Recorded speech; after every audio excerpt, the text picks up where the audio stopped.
주변 분들하고 인사 나누고 말씀 나눕니다. 주변 분들하고 인사 나누실 때에 가치 있는 것을 얻기 위해 힘씁시다. 이렇게 한번 인사 나누겠습니다. 우리는 가치 있는 것을 얻기 위해서 힘을 써야 됩니다. 지난주 말씀에서 우리 이제 천국 비유, 지난주에는 우리가 이제 겨자씨 비유와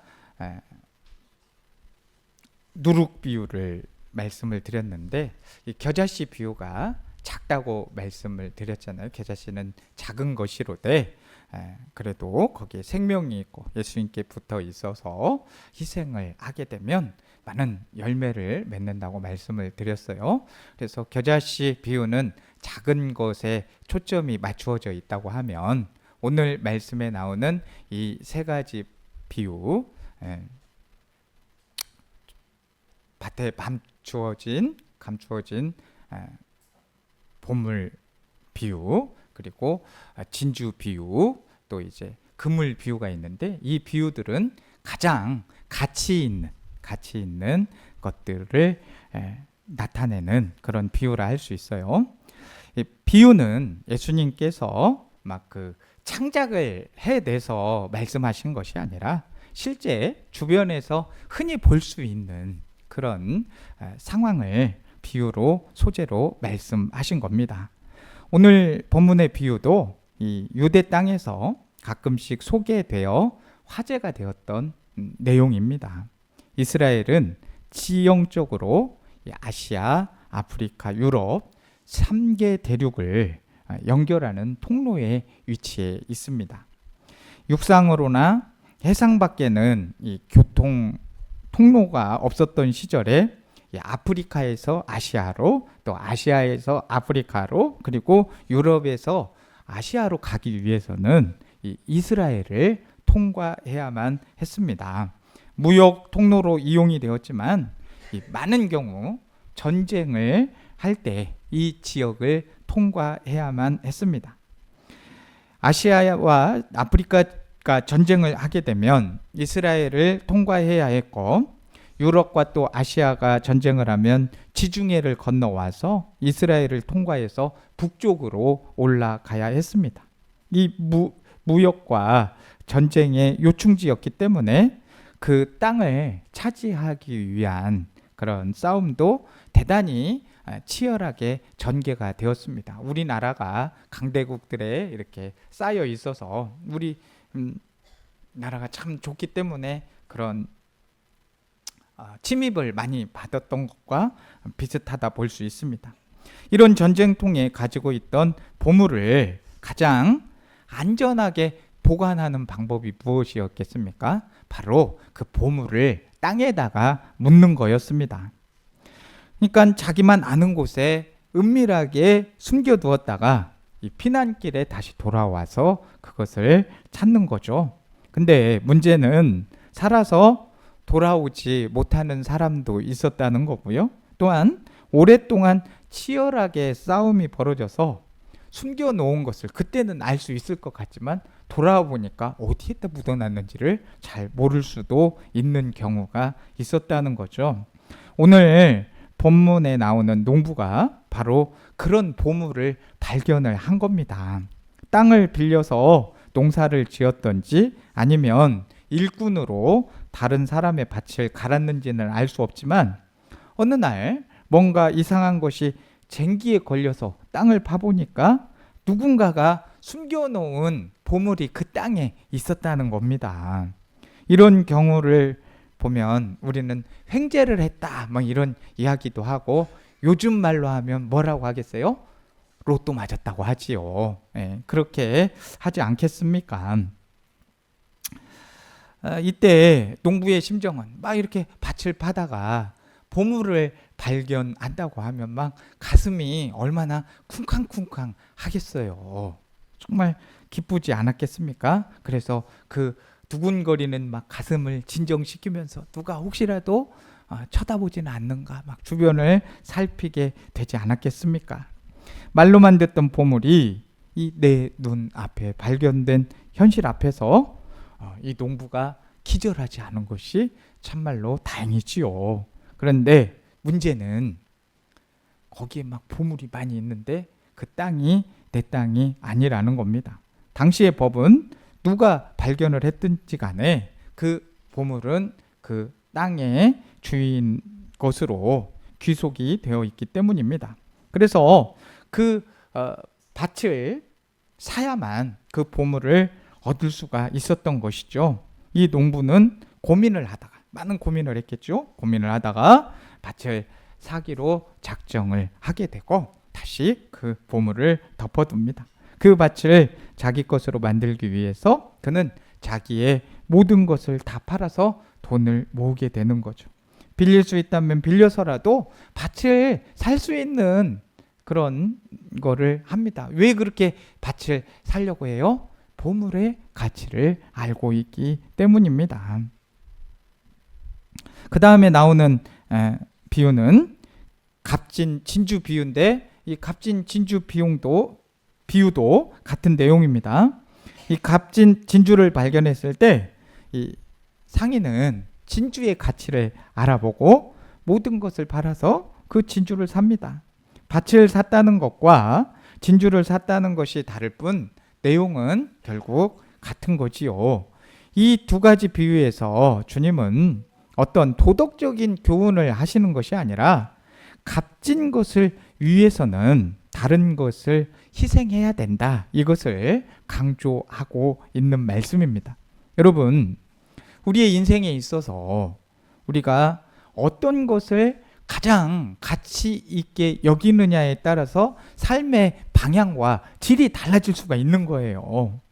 자, 성경 말씀에 보게 되면 모세가 바로 공주의 아들인 것을, 그렇게 칭함받는 것을 거절을 하잖아요. 그리고 하나님의 백성과 함께 고난받는 것을 택했단 말입니다. 모세가 만일 바로의 공주의 아들로 살면서 애굽의 보화를 가장 가치 있는 삶으로 여겼다고 한다면 그는 평생 누구도 부럽지 않은 그런 부귀영화에서 살 수 있었을 겁니다. 그러나 오늘날과 같은 민족의 지도자 하나님의 종으로는 인정받지 못했겠지요. 아브라함의 경우도 마찬가지입니다. 만약 아브라함이 여호와의 말씀을 따르지 않고 자기 고향 친척 아비 집에서 그대로 함께 살았다고 한다면 그저 아버지 대를 이어서 우상 만드는 그 일을 하면서 계속 평범한 삶을 살았을 겁니다. 그러나 하나님의 말씀에 순종하는 삶이 가장 가치 있는 삶이라고 생각을 하면서 믿음을 갖게 되었죠. 그리고 자기 고향 친척 아비의 집을 떠나 하나님께서 명령하신 대로 그 말씀에 순종을 하게 됩니다. 그렇게 하나님의 말씀을 듣고 그 본토 친척 아비 집을 떠나게 되니까 어떻게 됩니까? 이스라엘을 이끄는 믿음의 조상이 될 수가 있었던 겁니다. 이렇게 하나님께 인정을 받는 사람들은 누구나 공통적으로 믿음의 삶을 가장 가치 있는 삶으로 여기고 살아갔던 사람이에요. 그래서 우리가 하나님께 인정을 받으려면 믿음의 가치를 잘 보면서 그 가치 있는, 믿음의 가치 있는 일을 행하면서 살아야 되는 겁니다. 우리 삶에 있어서 마찬가지 아니겠어요? 성경의 인물들과 같이요. 자, 우리가 돈을 가장 가치 있는 것으로 여기고 살아가면 이 돈을 모을 수도 있고 경제적으로 여유 있게 살 수는 있겠지요. 그런데 그렇게 거기에만 초점을 맞추고 그냥 돈 모으는 데만 가치 있는 일로 두고 거기에만 쭉 빠져 있으면 하나님을 알 수 있을까요? 모를까요? 돈이 있어 봤어야 알죠. 그런데 돈 많이 있어 보신 분들 보면은 이렇게 하나님을 가까이 하지 않더라고요. 거기에만 초점이 맞춰져 있으니까. 거기에다 가치를 두니 무슨 하나님을 보고 집중을 하겠습니까? 또 명예나 권력을 가장 가치 있게 여기고 살아가면 물론 이제 뭐 돈이 다 나쁘다, 권력과 명예가 나쁘다 이걸 말씀드리는 게 아닙니다. 그것도 필요한 것이고 분명히 사용을 해야 되지만 거기에다가 가치를 두고 삶을 살게 되면 그 권력과 명예에도 후세에는 큰 오점을 남길 수 있더라는 것이죠. 그래서 어떤 것을 가장 가치 있게 여기고 사느냐, 우리 삶에 있어서 가장 중요한 초점이 되는 겁니다. 그렇다면 우리가 모든 것을 희생하고 버려서라도 꼭 가치 있고 소유해야 될 소중한 보물이 무엇이겠습니까? 첫 번째로는 먼저 천국이에요. 천국, 하늘나라라는 겁니다. 오늘 본문에 나오는 세 가지 비유는 다 무슨 비유예요? 마태복음 13장 비유를 7가지 비유 중에 이제 오늘 본문은 세 가지 비유를 읽었는데 그 비유는 다 무슨 비유예요? 천국 비유입니다. 주님이 말씀하시는 가장 가치 있고 값진 보물은 다름 아닌 천국이라는 거예요. 하나님 나라라는 거예요. 그러니까 천국은 다른 것을 희생하고서라도 반드시 얻어야 할 가치 있는 보하고 보물이라는 겁니다.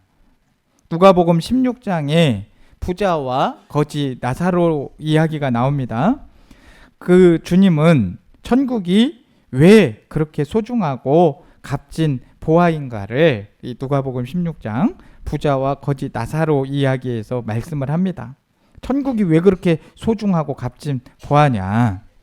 사람들은요, 평생 살 것 같지만 언젠가는 죽음을 다 맞이한다는 사실이에요. 제가 자주 말씀을 드리지만 우리가 살아가기도 하지만 이렇게 하루하루 살아가는 것이 우리가 살아가는 것이기도 하지만 결국은 하루하루 사는 것이 죽기 위해서 또 사는 겁니다.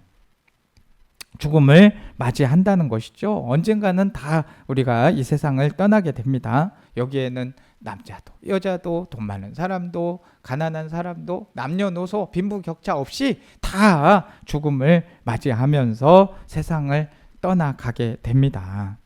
그리고 왜 우리가 천국을 그렇게 가치 있게 여겨야 되냐면 이 세상을 떠나게 되면 그냥 없어지는 게 아니에요. 죽음은 끝이 아니라는 거예요. 그 다음 세상이 있는 거예요. 그 다음 세상이 어떤 나라? 하나님 나라, 바로 천국이 있습니다. 그런데 우리가 갈 곳은 천국이지만 주님을 알지 못하고 그 가치를 알지 못해서 계속해서 다른 데에 초점을 맞추고 예수님을 영접하지 못하고 그러면 결국은 하나님 나라가 아닌 어디를 가게 됩니까? 지옥을 가게 되는 거예요. 다음 세상이 분명히 있는데 둘 중에 하나는 간단 말이에요. 천국을 가든지 지옥을 가든지. 이게 성경에 있는 말씀이에요. 인정하고 싶지 않아도 우리가 죽게 되면 반드시 심판을 받게 되고 심판을 받아서 우리가 천국이냐 지옥이냐 이걸 가야 하기 때문에 항상 가치를 하나님 나라에 두고 살아야 한다는 것입니다. 오늘 본문에서 세 번째 비유가 이것을 말씀하고 있잖아요. 바다에서 그물을 쳐서 고기를 잡은 후에 어부들은 그 고기를 어떻게 해요? 좋은 것, 안 좋은 것. 고기를 여기는 안 잡죠. 농촌이니까. 근데 보면은 예전에 저희 아버지가 민물고기를 하셨어요. 이렇게 그물을 쳐서. 그래서 이제 저희들 학비도 되고 그러셨는데 그러면은 죽은 고기는 어떻게 해요? 다 빼내고 또 상품성 있는 것만 선별을 딱 한단 말이에요. 왜? 팔아야 되니까. 그렇게 선별을 합니다. 그래서 좋은 것은 이렇게 두고 나쁜 것은 어떻게 돼요? 버리게 되는 것이죠. 고기가 이렇게 선택을 받는 것처럼 세상 끝에도 이런 일이 벌어진다는 겁니다. 좋은 고기로 비유된 의인은 천국에 가고 못된 고기로 비유된 악인은 풀무불에 던져진다. 이게 예수님의 말씀입니다. 그리고요, 이 세상은 끝이 있어요. 여기에다가 가치를 두지 말라고 하는 것이 우리가 이 세상의 가치를 안 두고 다음 세상 하나님 나라의 가치를 두라고 하는 이유는 이 다음 세상인 하늘나라는 뭐하기 때문에 그래요? 영원하기 때문에 그래요. 영원성이 있기 때문입니다. 우리가 살아가는 세상은 모세가 표현한 대로 이제 70이고 또 강건하면 80이라고 합니다. 요즘에 막 장수하는 분 많이 있다고 해도 100세 넘기시는 분이 그렇게 많지 않아요. 우리 교회에서는 나중에 100세까지 사시면 제가 큰 잔치 해드릴게요. 예, 예, 예, 굉장히 기뻐하시네요. 예, 그래서 100세까지 그냥 건강하게 사시는 거예요. 그런데 다음 세상은 영원히 진행되어져요. 이런 다음 세상이 존재한다고 하면 여러분 천국 가는 것보다 더 소중한 일이 어디 있겠어요? 그렇지 않습니까? 어떠한 일이 있어도 그냥 대가를 치르고 천국 가야 되지 않겠어요? 그냥 우리 막 이 세상에서도 막 좋은 곳 가려고 하면 막 티켓 사가지고 어떻게 해서든지 거기 가려고 그냥 좋은 곳 있으면 막 공연 같은 데는 몇십만 원짜리 몇백만 원짜리를 또 막 가려고 하면서 이 천국은 우리 예수님 영접하면 가게 되는 건데 우리 천국 가시고 싶은 분들만 한번 손 내려보세요. 네, 우리 성도님들은 다 가고 싶은 거예요. 가셔야 돼요. 안 가시면 안 됩니다. 그래서 우리가 영원한 다음 세상 우리 꼭 하나님과 함께하는 그 세상에 가기 위해서 그 가치를 천국에 그 가치를 천국에 두시기를 주님의 이름으로 축복합니다. 그리고 두 번째로 우리가 희생하고 버려서라도 추구해야 될 소중한 보물이 뭐냐? 두 번째로는 예수님 믿는 일이에요. 천국을 가치 있는 걸로 생각하면 예수 믿는 일이 가치 있는 일이란 말이에요. 그냥 우리는 예수 믿는 게 별거 아닌 것 같지만은 이게 얼마나 가치 있는 일인지 몰라요. 여기 계신 분들 다 예수님 믿고 계시죠? 옆에 분한테 한번 얘기해 주세요. 가치 있는 일 하고 계십니다. 이게 예수님 믿는 일이 얼마나 가치 있는 일인지 몰라요.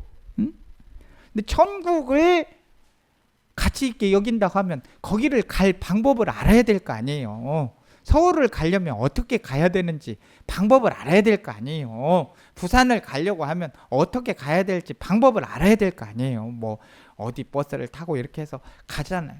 그럼 천국은 어떻게 가면 되는 거예요? 미국 가려면 어떻게 해야 돼? 걸어가면 돼요? 못 가요. 힘들어서. 수영해서 가요? 못 가요. 어떻게 가요? 비행기 타야 되는 거예요. 그러면 하나님 나라도 반드시 가야 되는 과정이 있는데 누구를 믿어야 하고 누구를 영접해야 돼요? 예수님을 영접해야만 갈 수 있는 겁니다. 주님께서 그래서 요한복음 14장 6절 말씀에 나는 길이요 진리요 생명이니 나로 말미암지 않고는 아버지께로 갈 자가 없다라고 말씀을 하신 겁니다. 아버지가 계신 그 나라 천국에 가는 길, 그 유일한 길은 바로 예수님을 믿는 겁니다. 그렇다면 천국과 함께 예수님이 이 세상에서 가장 가치 있는 보화고 진주 아니겠어요? 이 세상에는 보화, 진주를 가치 있게 여기지만 하나님 나라에서는 누구를 가장 가치 있게 여기는 거예요? 예수님을 가치 있게 여기는 겁니다. 여러분, 이 세상에서는 값진 보화, 진주 그거 발견하면 와 대단한 보화를 발견했다, 보물을 발견했다 이렇게 생각할 수 있지만 우리는 천국에서 예수님을 발견했기 때문에 엄청난 보화를 발견한 겁니다. 예수님을 믿고 있기 때문에 엄청난 그런 보화를 지금 여러분들이 지니고 있는 거예요. 아무도 아멘도 안 하시네. 네, 뭐 이렇게 이럴 때는 아멘 좀 하셔도 돼요. 왜? 예수님을 믿고 예수님을 지니고 계시니까 가장 큰 은혜 아니겠습니까? 우리가 예수님을 우연히 발견했을 수도 있고 노력해서 애쓰고 발견했을 수도 있습니다. 그런데 이게 우연이건 정말 노력을 해서 발견을 했던 이 모든 것은 우리가 예수님을 믿고 있는 일은 하나님의 은혜라는 사실입니다.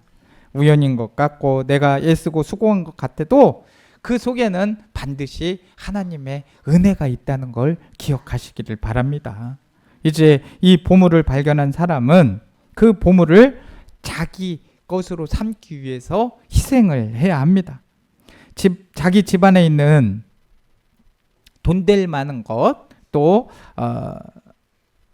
모자라는 것은 이웃에게 빌려서라도 거기 가치 있는 걸 사기 위해서 하지요. 사도 바울은 예수님이라는 보화를 발견하면서 빌립보서 3장 8절 말씀에 모든 것을 해로 여기고 모든 것을 잃어버리고 배설물로 여겼다고 말을 하였습니다. 바울은 예수를 믿기 전에는 정말 가진 것이 많이 있었어요. 학벌도 좋았고 많이 가졌던 사람이잖아요. 가말리알 문화생, 날 때부터 로마 시민권 가진 사람, 율법의 의로는 흠없는 사람, 어디 내놔도 부족할 게 없는 게 바로 바울이었죠. 그런데 예수 그리스도라는 보화를 발견하고 난 후에 그의 삶을 보면 완전히 싹 바뀌게 되는 것을 알게 되죠. 그리스도라는 보화를 발견하고는 세상의 모든 것은 아무것도 아니다, 이거를 알게 된 것입니다. 이런 세상의 모든 것을 가지고는 구원받을 수가 없구나. 누구를 통해서만 구원을 받을 수 있다? 예수님을 통해서만 구원을 받을 수 있다라는 것을 알게 됩니다. 그래서 이 바울은 무엇만을 붙잡았어요? 예수 그리스도만을 붙잡고 살아갑니다. 여러분, 가장 가치 있고 소중한 보화를 얻기 위해서는 별 가치가 없고 별로 소중하지 않은 것은 과감하게 포기할 줄 아는 용기도 있어야 되는 거예요. 포기하지 않고 어떻게 그 귀한 보화를 얻을 수 있겠습니까? 한 부자 관원이 어느 날 예수님을 찾아와서 선한 선생님, 제가 무엇을 해야 영생을 얻을 수 있겠습니까? 라고 묻잖아요. 그러니까 주님께서 내가 알고 있는 계명을 지키고 그렇게 말씀을 했죠. 그리고 이제 나중에 이것을 팔아서 이웃에게 줘라, 이렇게 말씀을 했어요. 근데 이제 계명을 지키라고 하니까 이 청년이 뭐라 그래요? 계명은 자기가 다 지켰습니다, 이렇게 얘기를 했습니다. 그런데 주님은 그에게 결정적으로 부족한 것이 무엇이라고 말씀을 하셨어요? 한 가지 부족한 것이 있다. 네가 계명을 지켰는지 모르겠지만 한 가지 부족한 것이 있는데 너에게 있는 것을 다 팔아서 가난한 자들에게 나눠주고, 그리고 누구를 따르라? 나를 따르라. 주님이 나를 따르라 하셨습니다. 자, 이 말을 들은 부자 청년은 고민 후에 재산과 명예를 포기하지 못했어요. 그리고 예수님을 떠나고 말지요. 부자면서 관원이었던 청년은 자기 재산을 포기하지 못했어요. 그리고 예수님을 따르지 못했습니다. 그래도 이제 다행인 건 이 청년이 나중에 다시 돌아올 수 있는 기회도 있고 하지만, 만약에 끝까지 그 예수님의 말씀에 순종하지 못하고 이 재물을 포기하지 못하고 주님을 따르지 못하면 하나님 나라를 소유할 수가 없는 것이죠. 여러분, 우리가 이 세상 살아가면서 이 세상의 것을 포기한다는 것이 결코 쉬운 일이 아닙니다. 만약에 우리가 비유에 나오는 농부처럼 밭에 감추어져 있는 그런 보화가 있다고 하면은 그 보화를 갖기 위해서라도 내 것을 포기하는 게 쉽겠죠. 그런데 현실로 돌아오면 이 부자 관원처럼 영생을 얻기 위해서 내 재산이나 명예를 포기한다는 것은 결코 쉽지 않고 모든 것을 포기하고 주님을 따르라 이런 명령을 받게 되면 주님의 그 말씀 앞에 고민하고 주저하다가 결국은 그 예수님을 떠날 수도 있다는 겁니다. 근데 왜 이런 일이 벌어지는 걸까요? 그것은 보이는 것과 보이지 않는 것의 차이점 때문에 그래요. 밭에 감추인 보화는 보이잖아요. 일단 세상 것은 보이잖아요. 그런데 영생은 보여요, 안 보여요? 안 보이잖아요.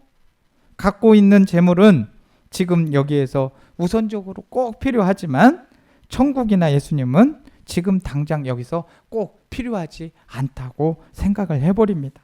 그래서 보이는 것을 선택하고 보이지 않는 것을 포기하는 경우가 많다는 거예요. 우선을 생각하고 미래를 생각하지 못하기 때문에 포기할 것 포기하지 못하는 겁니다. 그렇기 때문에 우리가 가장 가치 있는 것을 위해서는 또 그리고 그 가장 가치 있는 것을 얻기 위해서 포기하려고 하면 믿음의 눈을 가져야 된다는 거예요. 우리 옆에 분한테 한번 얘기해 주세요. 믿음의 눈을 가집시다.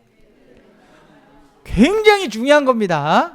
어떤 눈을 가지고 있느냐가 중요해요. 우리가 자꾸 시력이 나빠지고 눈이 안 좋아지면 뭐를 씁니까? 안경을 쓰게 됩니다. 왜? 잘 보게 하려고 그러겠죠. 우리가 자꾸 어두워지고 안 보인다고 하면, 하나님의 말씀이 잘 안 들리고 한다면 우리에게 큰 도움을 주는 이 하나님의 말씀을 보면서 자꾸 믿음의 눈으로 모든 것을 봐야 되는 것이에요. 모든 현실을 문제로 보지 말고 믿음으로 바라봐야죠. 그래서 히브리서 기자는 믿음은 바라는 것들의 실상이라 이렇게 말씀하고 있고, 이 히브리서 11장 믿음장에는 그 많은 성경의 인물들이 믿음으로 모든 것을 생각하며 나아가는 것을 볼 수 있습니다. 믿음으로 아벨은 가인보다 더 나은 제사를 드리고 믿음으로 아브라함은 하나님의 말씀에 순종하였습니다. 믿음은 현실보다 더 나은 본향을 생각한 거죠. 믿음으로 현실보다 더 나은 본향을 생각한 겁니다. 여러분, 우리에게도 믿음의 눈이 필요하고 믿음의 자세가 필요해요. 믿음의 눈을 떠서 이 세상이 아닌 다음 세상을 볼 수 있어야 되고, 영원한 생명 거기에 확신할 수 있을 때 값진 보화를 위해 포기하는 삶을 살아갈 수 있게 되는 겁니다. 그래서 우리가 가장 가치 있는 보화를 손에 넣으면 다른 문제들은 스스로 해결이 된다. 예수님의 말씀처럼 먼저 그의 나라와 그의 의를 구하면 이 모든 것이 더해지리라. 이게 다 연관되는 말씀입니다. 그렇게 예수님을 위해서 삶을 살게 되면 모든 것이 세상적으로 볼 때는 부족해질 수도 있고 불편해지는 삶이 이어질 수도 있습니다. 하지만 그 보물을, 예수님을 믿는 일에 그냥 힘을 다하게 되면 모든 근심과 걱정이 사라지게 될 줄로 믿습니다. 여러분, 우리가 가장 값진 보물, 가장 값진 진주인 예수님 그 손에 넣으면 가장 가치 있는 것을 소유하게 되는 것입니다. 예수님 안에 지혜와 지식, 모든 그런 보화가 감추어져 있기 때문입니다. 물론 예수님을 소유한다고 해도 어떻게 다 고통을 안 당할 수 있겠습니까? 일시적으로 고통도 당하고 어려움도 당할 수 있겠죠. 그러나 그 문제는 반드시 예수님을 통해서 해결이 된다는 거예요. 예수 믿는 사람들은 예수님을 통해서 문제가 해결된다는 것을 깨달으시고, 잘 풀려지지 않아도 우리 주님께서 우리를 항상 보호하고 계시기 때문에 결코 손해보지 않습니다. 가장 지혜로운 삶이고 가장 가치 있는 삶이고 가장 행복한 삶이 예수님을 믿는 일입니다. 여러분, 가장 가치 있고 귀한 보화는 무엇입니까? 사도 바울과 같이 예수님과 예수님을 통하여 가는 그 천국이 가장 가치 있는 보화입니다. 그렇다면 우리는 그 천국과 그 큰 예수 그리스도를 얻기 위해 무엇을 포기해야 됩니까? 포기하는 삶으로 천국과 예수님이 가장 귀한 가치라는 것을 어떻게 증명하며 살아야겠습니까? 부자 청년과 같이 포기할 것을 포기하지 못해서 가장 귀한 보화인 예수님과 영생을 놓치며 살아야겠습니까? 그렇지 않습니다. 사도 바울처럼 우리가 가장 귀하고 보화이신 예수님을 얻기 위해서 자신이 갖고 있는 모든 것을 배설물로 여기고 그 주님 중심으로 증인된 삶을 살았던 그 바울의 모습을 우리가 생각하면서 바울이 참으로 행복한 사람이다. 이것을 생각하시고 이 바울이 복이 있는 사람이구나라는 생각을 하면서 우리 역시도 예수님과 천국이 우리 생애에 있어서 가장 가치 있는 것이구나. 이런 소중한 보배임을 확신하시고 그 보물을 얻기 위해 끝까지 잘 간직하기 위해 포기할 것은 포기하고 끝까지 우리 주님 붙들고 믿는 일에 최선을 다하고 그 천국 보화 소유하면서 하나님 나라를 소망하는 저와 우리 성도님들이 다 되시기를 주님의 이름으로 축복합니다. 축복합니다. 하나님 아버지, 저희들은 주님 안에서 가치 있는 삶을 살아야 됩니다. 천국이 생애에서 가장 큰 가치이고 보배임을 확신하며 살아가게 하여 주시고 우리가 예수님 믿는 일을 가장 가치 있는 일로 생각하며 살아가게 하여 주옵소서. 예수님의 이름으로 기도드립니다. 아멘.